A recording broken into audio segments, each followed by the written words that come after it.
কর্তব্যরত নার্সকে চড় মারার ঘটনায় মুর্শিদাবাদের সিএমওএইচ এর কাছে ডেপুটেশন। অভিযোগ, গত শনিবার রাত্রে সালার গ্রাম পঞ্চায়েতের তৃণমূল প্রধান রেজি বিবি হাসপাতালে গিয়ে চিকিৎসা পরিষেবায় অসন্তুষ্ট হয়ে কর্মরত একজন নার্সকে চড় মারে।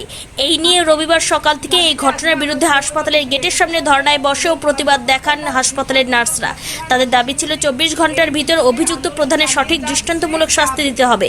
72 ঘন্টা পর হয়ে গেলেও দোষীর শাস্তি তো দূর, এখনো পর্যন্ত কোনো সুরাহা হয়নি। মানসিক দিক দিয়ে ভেঙে পড়েছেন ওই নার্স। আগামীতে কিভাবে সুস্থ পরিষেবা দেবে সেই বিষয়ে চিন্তিত। বলছেন কেন এরকম? আপনি একজন অন ডিউটি স্টাফের হাতে এরকম গায়ে হাত তুলতে পারেন না। যদি আপনার মনেই হচ্ছিল অসুবিধা, আপনার বলতে পারতেন, আমাদেরকে দেখতেন কোনো কাজ হচ্ছে কিনা। আগেই একদম ডাইরেক্ট নিজেই হাত তুলে দিলেন, এরকম কথাবার্তা হচ্ছিল। দিদিরা আমাকে ভেতরে নিয়ে গেলেন, বললেন তুমি ভেতরে যাও, এখন করতে হবে না।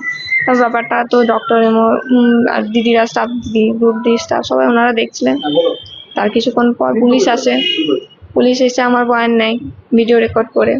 পুলিশ যখন জিজ্ঞেস করেন ওনাকে যে আপনি কি মেরেছেন, উনি কিন্তু ডাইরেক্ট বললেন হ্যাঁ মেরেছি, বেশ করেছি। নার্স যদি নার্সের কাজ না করে মারবো না, এরকম থ্রেট দিচ্ছেন। এর মাঝেই একবার যখন তার মধ্যে স্বাস্থ্য কর্মদক্ষ হসপিটাল চলে আসে, উনি ছিলেন না হসপিটালে, উনি বাইরে থেকে এসেছেন।